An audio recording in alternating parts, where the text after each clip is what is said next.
তেলাওয়াত এতই মজা, এতই মজা, এতই মজা। দিনের বেলা বিরোধিতা করে আবু জাহেল, উতবা, সাইবা। রাত্রি যখন গভীর হয়ে যায়, আল্লাহর নবীর তেলাওয়াত শুনবার জন্য আড়ালে গোপনে গোপনে গোপনে গোপনে রাতের অন্ধকারে চুপি সারে আল্লাহর নবীর জবান থেকে কোরআনের তেলাওয়াত শুনে। কোরআনের তেলাওয়াত তো এতই মজার, এই কোরআনের তেলাওয়াত শুনে হাজার হাজার হাজার হাজার মুসলিম মুসলমান হয়ে গেল। কোরআনের তেলাওয়াত তো এতই মজার, এই কোরআনের তেলাওয়াত শুনে কট্টর গুনাহগার অপরাধীরা পর্যন্ত আল্লাহওয়ালা হয়ে গেল। এই কোরআন তো এমন কোরআন, যেই কোরআন পড়লেও সওয়াব, আবার শুনলেও সওয়াব। যে পড়ে সেও নেকি পায়, আর যে শুনে সেও নেকি পায়। এই কোরআন তো এমন কোরআন, এই কোরআনের দিকে যদি কেউ নেক নজরে মুহাব্বতের সাথে তাকায়, সেও সওয়াব পায়। এই কোরআন তো এমন কোরআন, কেউ মুহাব্বত নিয়ে কোরআনকে বুকে যদি জড়ায় ধরে চুমু খায়, সেও সওয়াব পায়।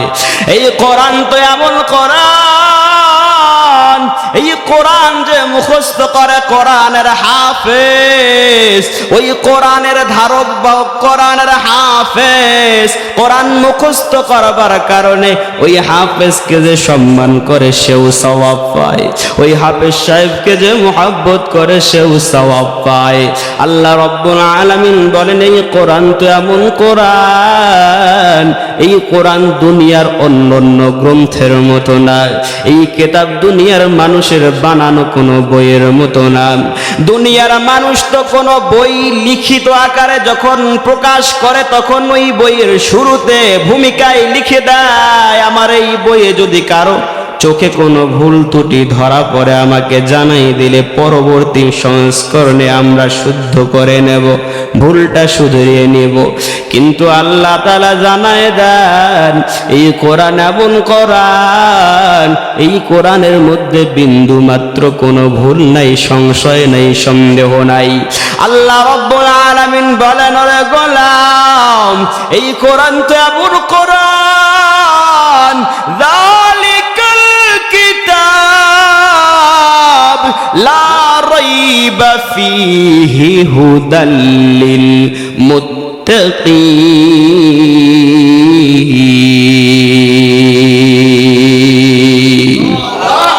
আল্লাহ বলেন, এই কোরআন এমন কিতাব, এমন কিতাব, এমন কিতাব, এমন মহাগ্রন্থ, লা রাইবা ফীহি, ন্যূনতম কোনো সন্দেহ নাই, ন্যূনতম কোনো সংশয় নাই। ও মুসলমান ইমানদার, এই কোরআন এমন কোরআন, আল্লাহ বলেন, দিগভোলা দিগভ্রান্ত জাহান্নামী মানুষ যদি এই কোরআনকে মুহাব্বত করিয়া কোরআনের স্পর্শে আসে, আল্লাহ বলেন, হুদাল লিল মুত্তাকিন। ওই যে একটু মুহাব্বত করছ, আল্লাহকে ডরাইছো, ডরাইয়া কোরআনের কাছাকাছি আসছো, কোরআনওয়ালাদের সাথে মুহাব্বত তৈরি করছো, আল্লাহ বলেন, তোমার জন্য আমি আল্লাহ এই কোরআনকে হেদায়েতের মাধ্যম বানাই দেব। আল্লাহ বলেন, ও গোলাম, এই কোরআন সকাল সন্ধ্যা একটু হলেও তুমি তেলাওয়াত করো। এই কোরআনের তেলাওয়াত করলে লাভ কি? আল্লাহ কোরআনুল কারীমের মধ্যে জানায় দেন, ইন্নামাল মুমিনুনা আল্লাযীনা ইযা যুকিরাল্লাহ, ইন্নামাল মুমিনুনা আল্লাযীনা ইযা যুকিরাল্লাহ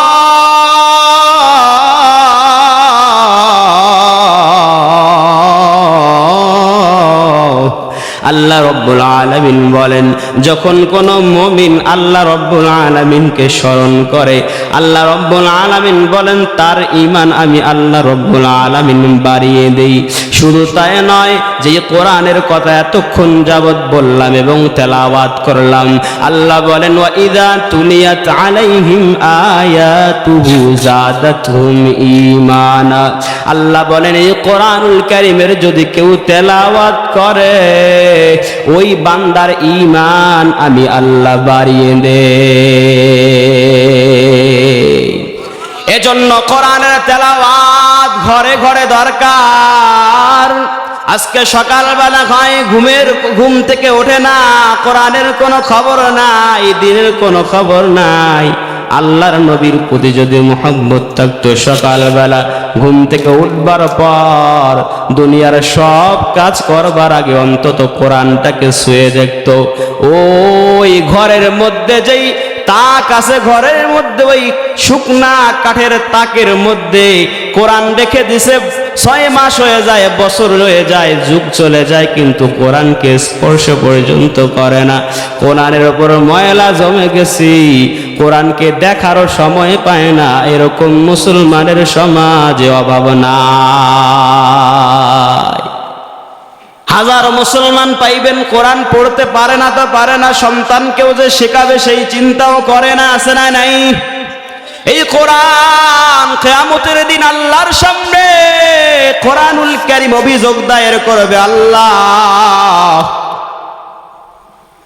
আমাকে সে তেলাওয়াত করে নাই তো পড়তে পারতো না, কিন্তু তার যে সন্তান ছিল চাইলেই তার সন্তানকে কোরআনওয়ালা বানাইতে পারতো। তার বাড়ির সামনে, বাসার সামনে ইসলাহুন নেসা মহিলা মাদ্রাসার মতো মাদ্রাসা ছিল, কিন্তু সন্তানকে দেয় নাই। অন্তত 2টা বছর 3টা বছর দিয়া কোরআনুল কারীমের তেলাওয়াতটা শিখাইতে পারতো, কিন্তু শেখায় নাই। একটা সন্তানকে মাদ্রাসায় বেশি না 3 বছর যদি পড়ানো যায়, ওই সন্তান দেখবেন সহি শুদ্ধভাবে কোরআনের তেলাওয়াত করতে পারে। আমাদের সমাজে হাজারো এরকম সন্তান পাইবেন, সন্তান জন্মগ্রহণের পর থেকে স্কুলের বারান্দায় মাদ্রাসার কাছেও ফেরে না।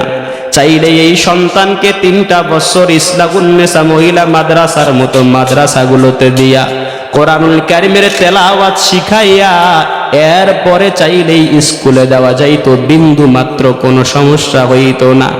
আরো এই সন্তানটা আমি মনে করি বেশি মেধাবী হইতো, বেশি বুদ্ধিমান হইতো কোরআনের বরকতে। যেই সন্তানটা দেখবেন একেবারে ছোটকালে শিশু বয়সে কোরআনের তেলাওয়াত সুন্দরভাবে করতে পারে, স্কুলে গিয়া দেখবেন ওই সন্তানটা ভালো ছাত্র হয়ে গেছে, মেধাবী ছাত্র বনে গেছে। আমরা এটার সাক্ষ্য সাক্ষী। আমাদের মাদ্রাসা অঙ্গনে যারা মাদ্রাসা পড়ে এরপরে ভার্সিটিতে গেছে, ভালো ফলাফল করছে, এখনো করতেছে। এজন্য ঢাকা বিশ্ববিদ্যালয়ের মতো জায়গায় আজকে বিভিন্ন শিক্ষক এভাবে অভিযোগ দায়ের করে যে ঢাকা বিশ্ববিদ্যালয় এখন মাদ্রাসা হয়ে গেছে, মানে মাদ্রাসার ছাত্ররা ঢাবি এবং জাবি সহ বিভিন্ন ভার্সিটি দখল করে নিয়েছে। সব বরকত কোরআন। কোরআনের বরকত দিয়ে দিনটা শুরু করেন, কোরআনের বরকত দিয়ে শেষ করেন। ওই সংসারের মতো আর শান্তির ঠিকানা কারো হবে না, ওই পরিবারের মতো আর শান্তির ঠিকানা আর কোথাও পাওয়া যাবে না। আল্লাহ রাব্বুল আলামিন বান্দাকে দুনিয়ার বুকে পাঠাইলেন, শুরুতেই বলেছিলাম ইবাদতের জন্য। তবে মনে রাখতে হবে ইবাদত করবেন কোন তরিকায় করবেন, কিভাবে করবেন, কিভাবে করলে আল্লাহর ভালোবাসা পাওয়া যাবে, কেমনে করলে আল্লাহ আপনাকে ভালোবাসবে, আপনিও আল্লাহকে ভালোবাসবেন, দুনিয়ার মানুষকে ভালোবাসবেন। অনেক ক্ষেত্রে আপনি কিভাবে ভালোবাসবেন, কোন পদ্ধতিতে ভালোবাসবেন আপনি জানেন না, আপনাকে জানাইও দেওয়া হয় না। এমপি সাহেবকে ভালোবাসেন, এমপি সাহেব বলেন নাই যে আমাকে এইভাবে, এই ওয়েতে, এই পদ্ধতিতে ভালোবাসতে হবে। আল্লাহ রাব্বুল আলামিন বলেন, ও গোলাম, তুমি যদি আমাকে ভালোবাসতে চাও, তুমি যদি আমাকে মোহাব্বত করতে চাও, কুল ইন কুনতুম তুহিব্বুনাল্লাহ, আল্লাহ বলেন মুমিন, তোমরা যদি আল্লাহকে ভালোবাসতে চাও, ফাত্তাবিউনি ইউহিব্বুকুমুল্লাহ, আল্লাহর নবী বলেন আল্লাহকে যদি তোমরা ভালোবাসতে চাও, আমি নবীর অনুসরণ করো, অনুকরণ করো। আমি নবী কেমনে খাইলাম, কেমনে খাওয়া শিখাইলাম সেইভাবে খাও। আমি নবী কেমনে ব্যবসা করলাম সেইভাবে ব্যবসা করো। আমি নবী যেভাবে তোমাকে নির্দেশ দিলাম দিলাম, ও উম্মত সেইভাবে তুমি নির্দেশ পালন করবার চেষ্টা করো। আল্লাহর নবীজি বলেন, ফাত্তাবিউনি, আমাকে তোমরা অনুসরণ করো। যদি আমাকে অনুসরণ করতে পারো, ইউহিব্বুকুমুল্লাহ, আল্লাহ রব্বুল আলামিন স্বয়ং তোমাদেরকে ভালোবাসবে। আল্লাহ যদি কাউকে ভালোবাসেন, তার যত শত্রু থাকুক না কেন কোনো লাভ আছে? যত শত্রু থাকুক, শত্রুরা কখনোই লাভবান হতে পারবে না। যেই মুসলমানের জন্য আল্লাহ রব্বুল আলামিন ভালোবাসার জিম্মাদারি নিয়ে নেয়, যার মাহবুব আল্লাহ রব্বুল আলামিনকে যারা মাহবুব বানায় নেন, আল্লাহ তাকে মাহবুব বানায় নেন। এজন্য ভাইরা আমার, আল্লাহর নবীজি সাল্লাল্লাহু আলাইহি ওয়াসাল্লাম বলেন, এই দুনিয়ার জমিনে যতদিন থাকবেন ততদিন আল্লাহর নবীর সুন্নত ছাড়া অন্য কোনো সুন্নতে কোনো কাজ হবে না। সুন্নাহ মানে আদর্শ। আদর্শ একমাত্র কার? জোরে বলেন, জোরে বলেন, আদর্শ কার? একমাত্র আল্লাহ রাব্বুল আলামিনের প্যারা হাবিব মুহাম্মাদুর রাসূলুল্লাহ যেই আদর্শ রেখে গেলেন, ওই আদর্শ ছাড়া দুনিয়ার আর কোনো মানুষের আদর্শে আপনি মুক্তি পাবেন না। দুনিয়ার কোনো মানুষের আদর্শ আপনাকে মুক্তি দিতে পারবে না। আল্লাহর নবী বলেন, আজকে তুমি আশিকে রাসূল দাবি করো, কোনো সমস্যা নাই। আশিকে রাসূল দাবি করো, আশিকে রাসূলের তো বড়ই অভাব। সত্যিকারে আশিকে রাসূল পাওয়া যায় না। আল্লাহর নবী বলেন, মান আহাব্বা সুন্নতি ফাকাদ আহাব্বানি ওয়া মান আহাব্বানি কানা মাই ফিল জান্নাহ। আল্লাহর নবীজি সাল্লাল্লাহু আলাইহি ওয়াসাল্লাম বলেন, মান আহাব্বা সুন্নতি, যে আমার সুন্নতকে ভালোবাসবে, ফাকাদ আহাব্বানি, সে আমাকেই ভালোবাসলো। আল্লাহর নবীর সুন্নতকে যারা ভালোবাসবে, আল্লাহর নবীর সুন্নতকে ভালোবাসার অর্থ, নবী যেভাবে শিখাইলেন, নবী যেভাবে জানাইলেন, নবী যেই দিন নিয়ে আসলেন, যেই দিনকে যেভাবে প্রচার করতে বললেন, প্রসার করতে বললেন, বাস্তবায়ন করতে বললেন, সেইভাবে প্রচার প্রসার করা, বাস্তবায়ন করার নামেই আপনি আল্লাহর নবীর সুন্নতকে ভালোবাসছেন। আর আল্লাহর নবীর সুন্নতকে যারা ভালোবাসবে, আল্লাহ রাব্বুল আলামিনের প্যারা হাবিব জানায় দেন, মান আহাব্বা সুন্নতি ফাকাদ আহাব্বানি ওয়া মান আহাব্বানি কানা মাই ফিল জান্নাহ। আল্লাহর নবী বলেন, যে আমার সুন্নতকে ভালোবাসবে, সে আমার সাথে জান্নাতের মধ্যে থাকবে। আল্লাহর নবীর সুন্নতকে ভালোবাসবেন, জান্নাতে থাকবেন আল্লাহর নবীর সাথে। এই আয়াত, যে আয়াত পড়েছিলাম, কুল ইন কুনতুম তুহিব্বুনাল্লাহ, ওই আয়াতের তাফসীর দিকে গেলে আজকে অনেক সময় লেগে যাবে। অনেক আগেই আমার সময় শেষ হয়ে গিয়েছে। শেষ দিকে এসে অল্প কিছু একটু নসিহত করে যাইতে চাই। মুসলমান ভাইয়েরা আমার, যেই আল্লাহ রব্বুল আলামিন পাঠাইলেন, যিনি আমাদেরকে জন্ম দান করলেন, যিনি আমাদেরকে জীবন দান করলেন, তিনি আমাদেরকে মৃত্যু দান করবেন, এতে কোনো সন্দেহ আসেনি।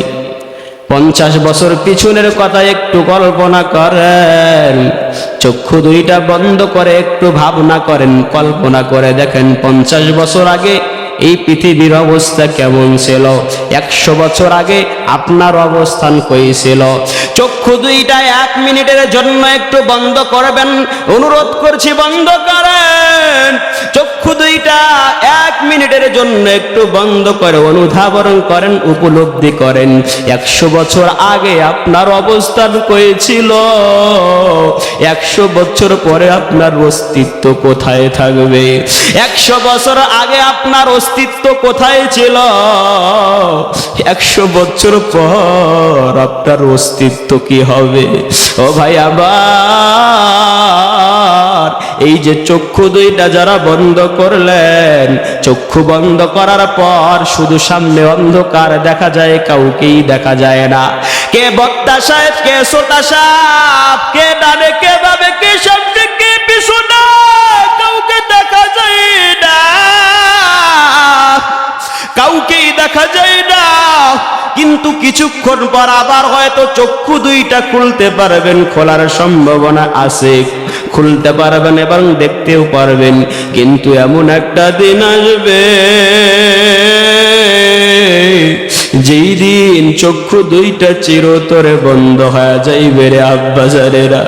ওই দিন চক্ষু দুইটা বন্ধ হওয়ার পর কে ডানে কে বামে কে সামনে কে পিছনে আর দেখতে পারবেন না।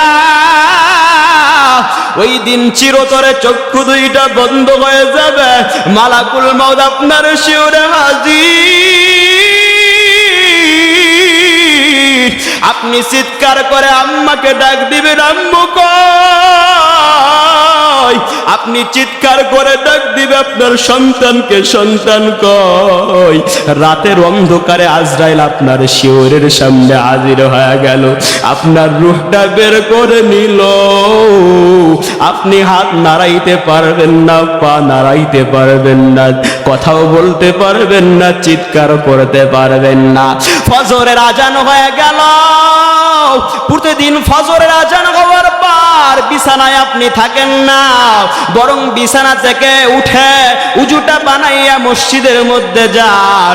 মসজিদ থেকে আসিয়া সকালবেলার নাস্তাটা খেয়ে নেন। কিন্তু ওই দিন রাত শেষ হওয়ার পরও সকালে আর মসজিদে যাইতে পারলেন না, ফজরের নামাজ আদায়ও করতে পারলেন না, নাস্তা পানিও খাইতে পারলেন না। বাড়ির মানুষগুলো হঠাৎ করে তাকায় দেখে আপনার দরজা বন্ধ। আপনার সন্তানের সন্দেহ হয়, আপনার ভাইয়ের সন্দেহ হয়, আপনার আম্মুর সন্দেহ হয়, হায় রে আমার সন্তান তো প্রতিদিন ফজরের নামাজ আদায় করে, ফজরের নামাজ আদায় করবার পর আমার সন্তান তো সকালে নাস্তা খায়, আজকে নাস্তা রেডি করলাম, আমার সন্তান কই? আমার সন্তান কই? আমার সন্তান কই? আজকে আমার সন্তান কেন এখনো ঘুম থেকে জাগ্রত হয় না?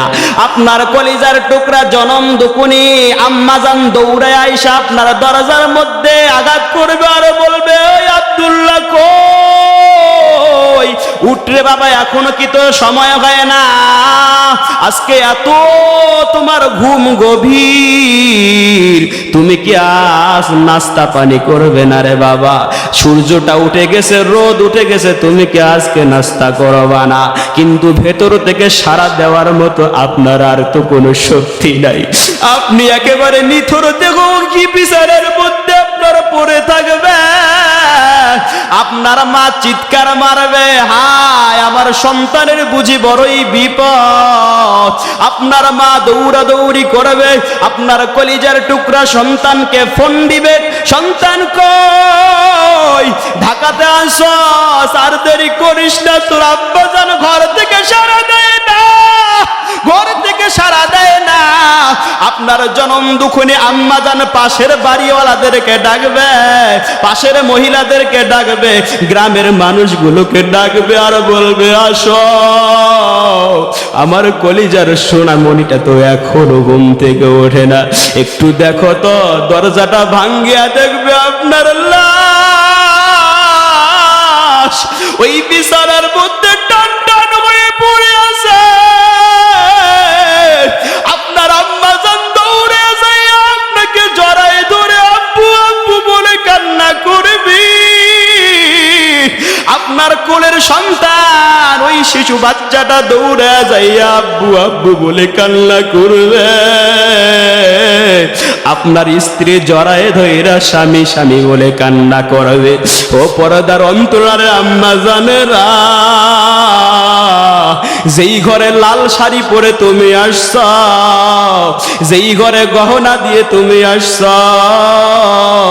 কত সুন্দর সাজগোজ করে যেই ঘরে আসছো, ওই ঘর থেকে মাত্র কয়েকটা টুকরা সাদা কাপড়ের কাপড় পরায়া তোমাকে বের করে দেওয়া হবে রে আম্মা জানেরা।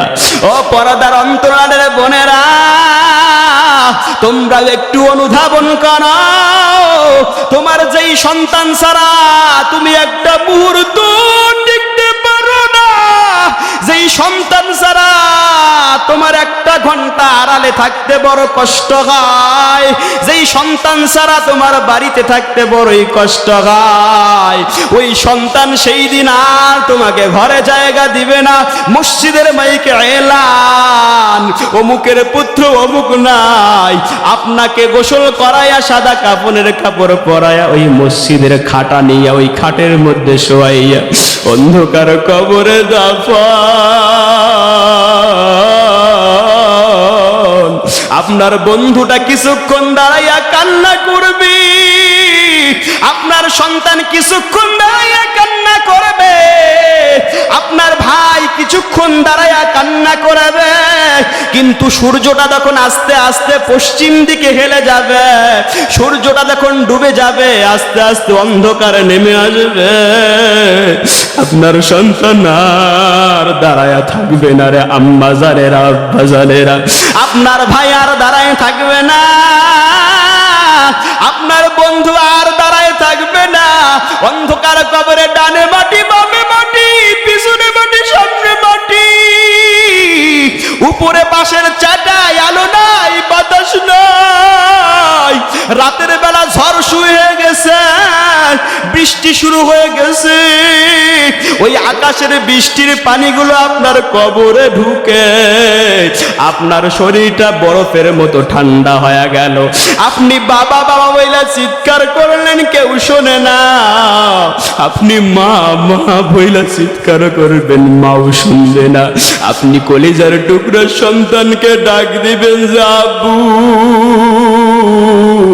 তোর জন্য বাড়ি বানাইলাম, তোর জন্য এত জায়গা জমি করলাম রে কলিজার টুকরো সন্তান। ওই আম্মা জান সেই দিন কবর থেকে চিৎকার করবে, রাত্রিবেলা গভীর অন্ধকার রাত, যে ও সন্তান কত রাত ঘুমাই নাই, তোকে পেটে ধারণ করতে গিয়া কতবার তুমি আমার পেটে লাথি মারছ সন্তান। ওরে বাবা তুই আমাকে একাই অন্ধকার কবরে ফেলে এখন বাসায় মজা করে ঘুমাও। ওই দিন আম্মা জানেরা তোমার সন্তান তোমার তো কোনো কথা শুনবে না। একটুখানি কল্পনা করেন, একটুখানি চিন্তা করেন, এই মুহূর্তে আপনি আপনার অন্ধকার আসল ঘর, অন্ধকার আসল ঘর, অন্ধকার কবরে 100 বছর পরের কথা চিন্তা করেন, আপনি কোথায় থাকবেন?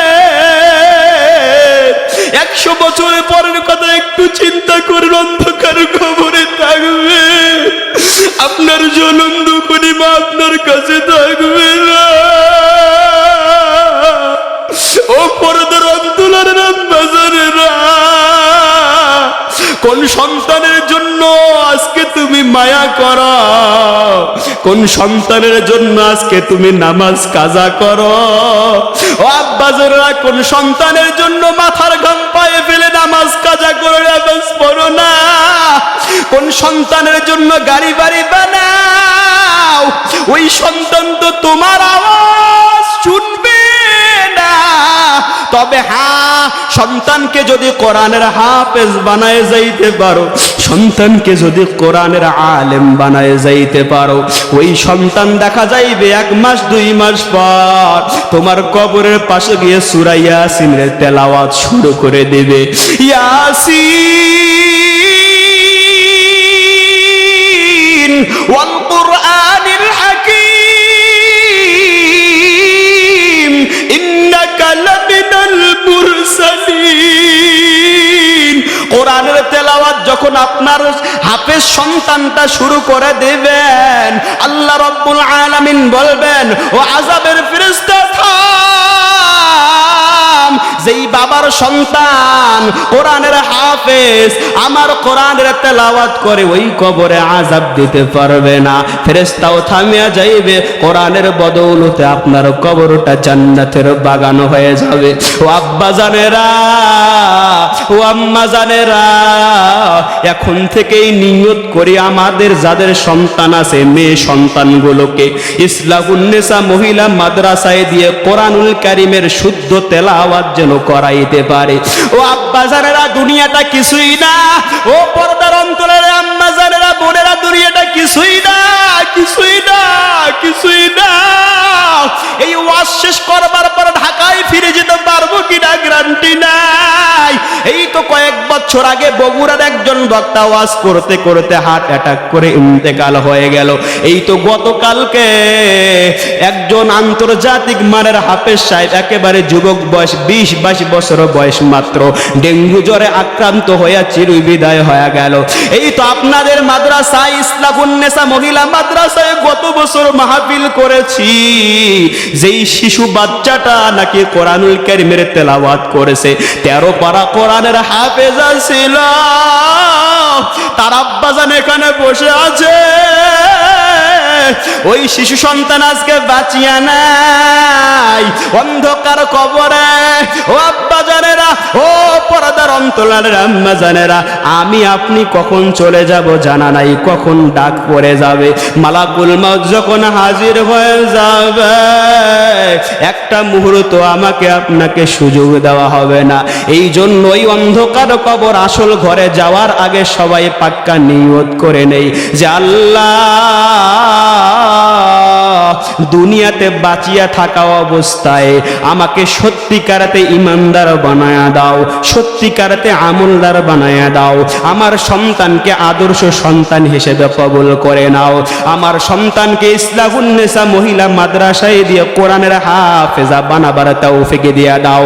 আল্লাহ রব্বুল আলামিনের কাছে ফরিয়াদ করেন, দোয়া করেন, মনে মনে আল্লাহর কাছে আবেদন করেন। আল্লাহ রব্বুল আলামিন বলেন, আমি বান্দার আবেদন কবুল করে নেই, যত বড় অপরাধী হোক না কেন।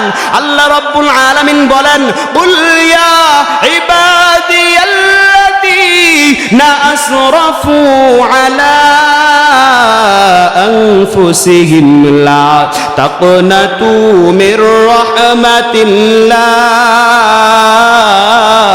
ইন্নাল্লাহা ইয়াগফিরুল যুনুবা জামিআ ইন্নাহু হুয়াল গফুরুর রহিম।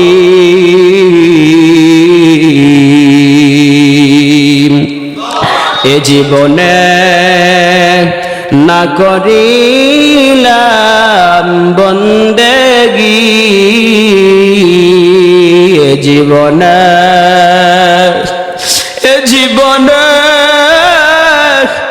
না করিলাম বন্দেগি, গুনাহ করে কাটাইলাম জিন্দেগি, গুনাহ করে কাটাইলাম জিন্দেগি। নিজের গুনার কথা স্মরণ করেন, নিজের পাপ অপরাধের কথা স্মরণ করেন। এ জীবনে না করিলাম বন্দেগি, গুনাহ করে কাটাইলাম জিন্দেগি, গুনাহ করে কাটাইলাম জিন্দেগি। তওবা করে, তওবা করে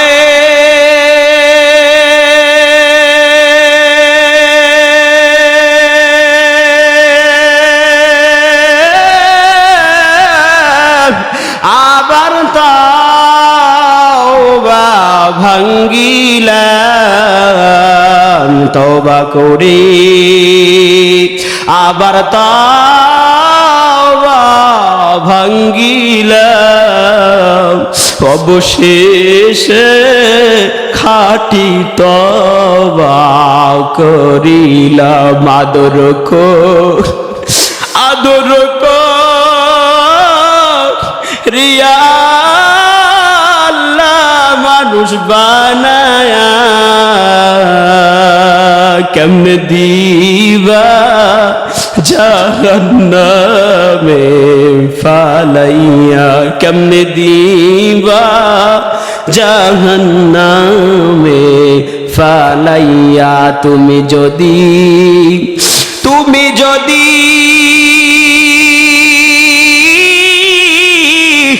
মাফ না করো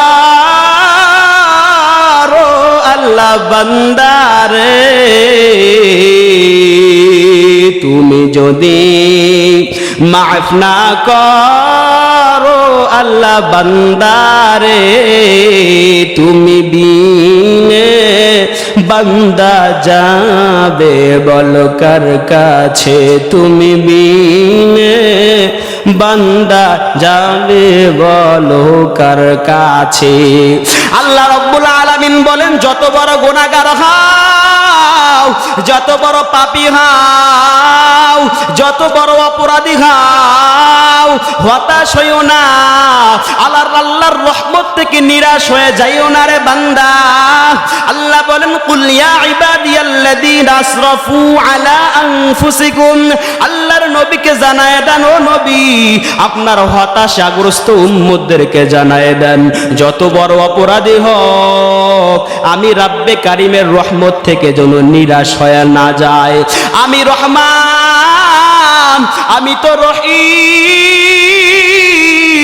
আল্লাহ বলেন, আমার দয়া তো ওই মায়ের চেয়ে 1000 গুণ বেশি, ওই বাবার চেয়ে 1000 গুণ বেশি।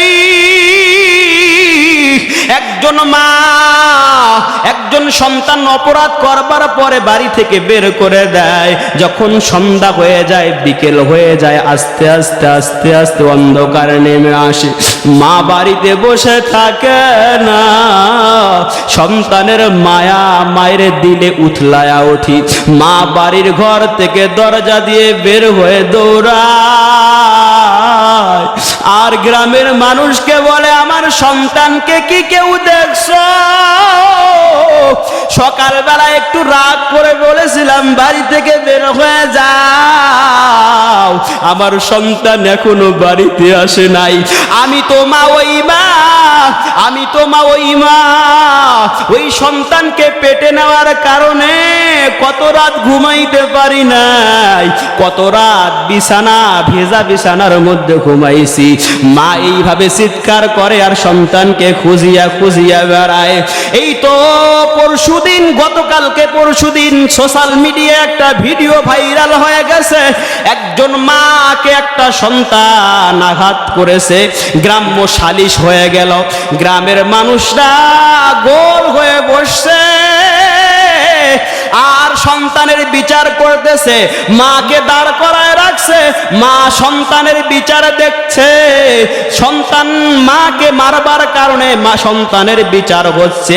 গ্রামের মুরব্বীরা, গ্রামের মাতবরেরা ওই সন্তানকে বড় একটা লাঠি দিয়ে আঘাত করতেছিল। গতকালকের ভিডিও গতকালকে দেখেছি, ওই সন্তানকে একটার পর একটা আঘাত করে। অপরাধ হইল মাকে সে মারছে, মার সাথে বেয়াদবি করেছে, গ্রাম্য সালিশে তাকে মারা হচ্ছে। মা দূর থেকে দাঁড়ায় দাঁড়ায় দেখে মায়ের দিলের মধ্যে কেমন সন্তানের প্রতি মায়া,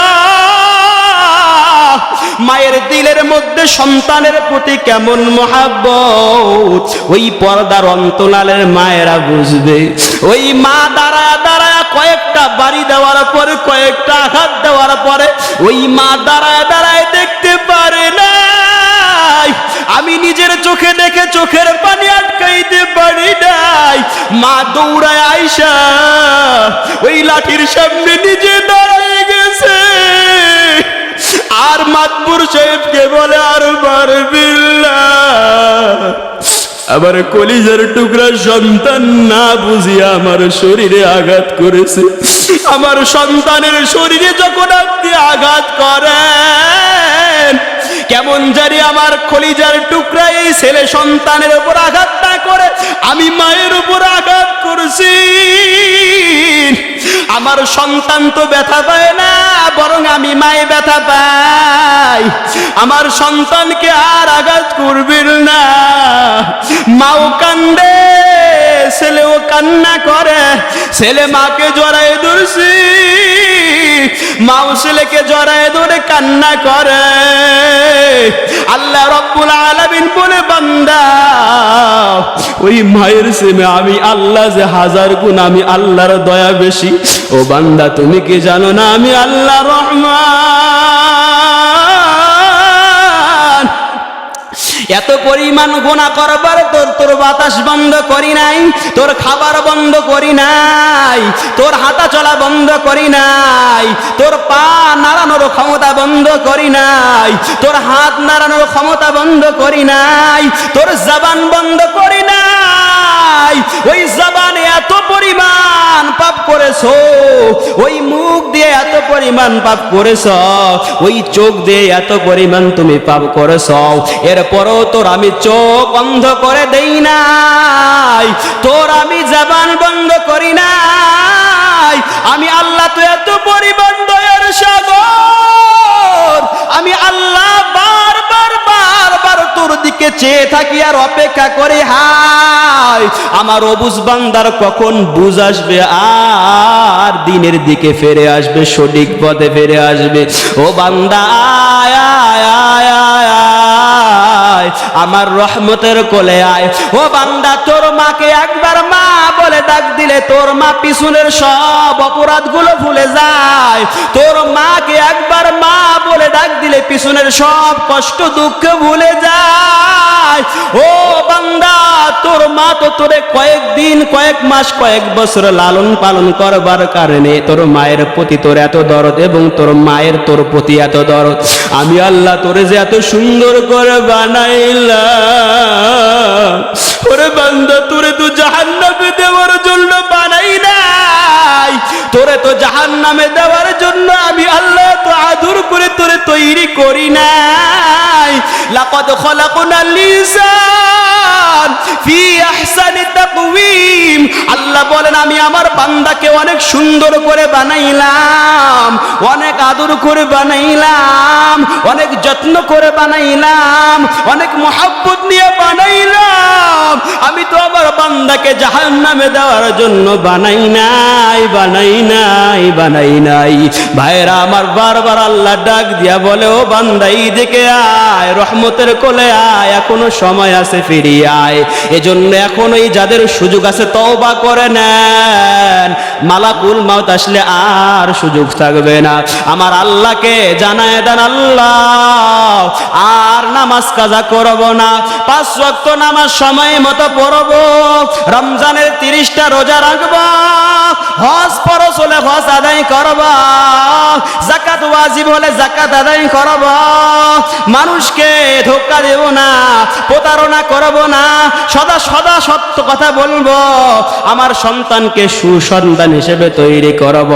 এখন থেকে ওয়াদা করেন কারা কারা আল্লাহ রব্বুল আলামিনকে ভালোবাসেন এবং আল্লাহ রব্বুল আলামিনের কাছে ওয়াদা করতে রাজি। 2 হাত তুলে আমার আল্লাহকে এই রাতের বেলা দেখায় দেন। আল্লাহ আল্লাহ তাকায় দেখেন, ওদের মালিক আল্লাহ, এই নজিপুরের তোমার গোলামেরা তোমার দরবারে দুখানা হাত পেতে দিয়েছে। আল্লাহ তুমি আমাদের সব অপরাধ ক্ষমা করে দাও, কে তাওবাকারী বান্দা হিসেবে কবুল করে নাও, গুনাহ মুক্ত বান্দা হিসেবে কবুল করে নাও। আমাদের যাদের সন্তান আছে সন্তানগুলোকে কোরআনের সহি শুদ্ধ তেলাওয়াত শেখানোর মতো তৌফিক দিয়ে দাও। আমাদের সংসারগুলোকে শান্তির নীড় বানায় দাও, শান্তির ঠিকানা বানায় দাও। 2 হাত নামান। হে আল্লাহ আমাদের সকলকে দ্বীন ইসলামের জন্য কবুল করে নাও। এখানে অনেকের মা নাই, অনেকের বাবা নাই, মাহফিল শেষ করবার পরে বাসায় গিয়ে দেখবেন মা নাই, দেখবেন মা নাই, বাবা নাই ঠিকই, কিন্তু মায়ের শাড়িটা ওই আলনার মধ্যে ঝুলানো, বাবার জুতাটা ওই ঘরের কোণার মধ্যে ময়লা যুক্ত অবস্থায় পড়ে আছে। ও ভাইরা আমার, আমিও এখন বাবা, আপনিও এখন বাবা, পর্দার অন্তরালে অনেকে মা আছেন, আপনিও একদিন থাকবেন না। ওই